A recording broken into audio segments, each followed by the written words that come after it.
తమిళనాడు దివంగత ముఖ్యమంత్రి ఆస్తులు చూస్తే హడలిపోవాల్సిందేనా? కోర్టు తీర్పుతో ఎన్ని కేజీల బంగారాన్ని బెంగళూరు నుంచి చెన్నైకి తరలించారు?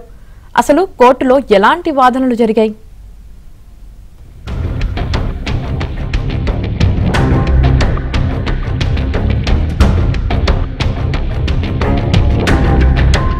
దివంగత నటి తమిళనాడు మాజీ ముఖ్యమంత్రి జయలలిత ఆస్తుల వ్యవహారం కొలిక్కి వచ్చింది. ఆదాయానికి మించి ఆస్తుల కేసులో స్వాధీనం చేసుకున్న బంగారు, వెండి ఆభరణాలు, భూములు, ఆస్తిపత్రాలు, చీరలను తమిళనాడు ప్రభుత్వానికి అప్పగించారు. మొత్తం 12 ట్రంకు పెట్టెల్లో బెంగళూరు నుంచి చెన్నైకి తరలించి వాటిని అప్పగించే పనిని పూర్తి చేశారు. ఇన్నేళ్ల పాటు బెంగళూరులోని పరప్పన అగ్రహార జైలులో ఆ వస్తువులను ఉంచారు. తాజాగా న్యాయమూర్తి హెచ్ఎన్ మోహన్ సమక్షంలో తమిళనాడు అధికారులకు అప్పగించి తన బాధ్యతను పూర్తి చేశారు.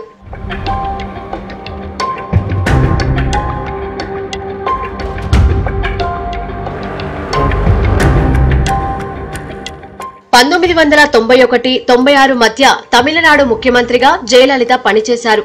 ఆ సమయంలో భారీగా ఆస్తులు కూడబెట్టారనే ఆరోపణలతో తమిళనాడు అవినీతి నిరోధక శాఖ ఆమెపై కేసు నమోదు చేశారు. ఆ తర్వాత తమిళనాడు ఏసీబీ అధికారులు జయలలిత ఇంటిపై దాడి చేసి బంగారం, వజ్రాల ఆభరణాలు స్వాధీనం చేసుకున్నారు. ఆ తర్వాత 2004లో కేసును కర్ణాటక కోర్టుకు బదిలీ చేశారు. ఆ సమయంలో స్వాధీనం చేసుకున్న వస్తువులు ఇన్ని సంవత్సరాల పాటు కర్ణాటక ప్రభుత్వ ఆధ్వర్యంలోనే ఉంచారు. ఆ కేసులో జయలలిత దోషిగా తేలినా అప్పటికే ఆమె అనారోగ్య సమస్యలతో మరణించారు.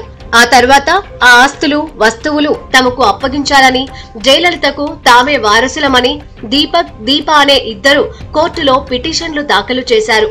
వారి పిటిషన్లను కర్ణాటక హైకోర్టు గతంలోనే కొట్టివేయగా వారు ఆ తీర్పును సుప్రీంకోర్టులో సవాలు చేశారు. దీంతో జయలలిత అక్రమార్జన కేసు విచారణ జరిపిన సుప్రీంకోర్టు వారి పిటిషన్లను కొట్టివేస్తూ స్వాధీనం చేసుకున్న వస్తువులు, ఆస్తులను తమిళనాడు ప్రభుత్వానికి అప్పగించాలని తీర్పునిచ్చింది.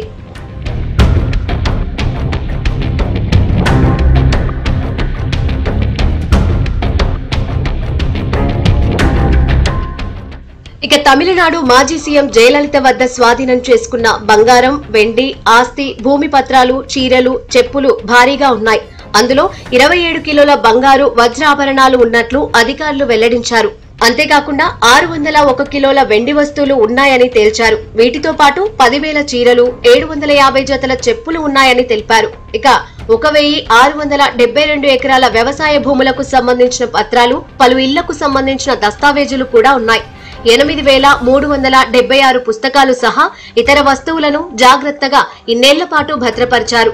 సుప్రీంకోర్టు ఆదేశాలతో తాజాగా ఆ వస్తువులన్నింటినీ ట్రంకు పెట్టెల్లో భారీ భద్రత మధ్య బెంగళూరు నుంచి చెన్నైకి అధికారులు తీసుకువచ్చారు.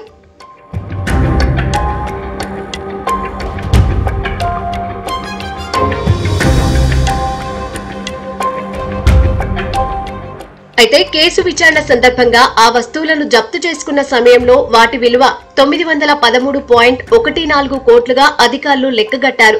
కానీ ప్రస్తుతం వాటి విలువ భారీగా పెరిగిందని చెప్పారు. జయలలిత ఆస్తుల విలువ ప్రస్తుత లెక్కల ప్రకారం కనీసం 5,000 కోట్లుగా ఉండొచ్చని అనధికారికంగా లెక్కలు చెబుతున్నాయి.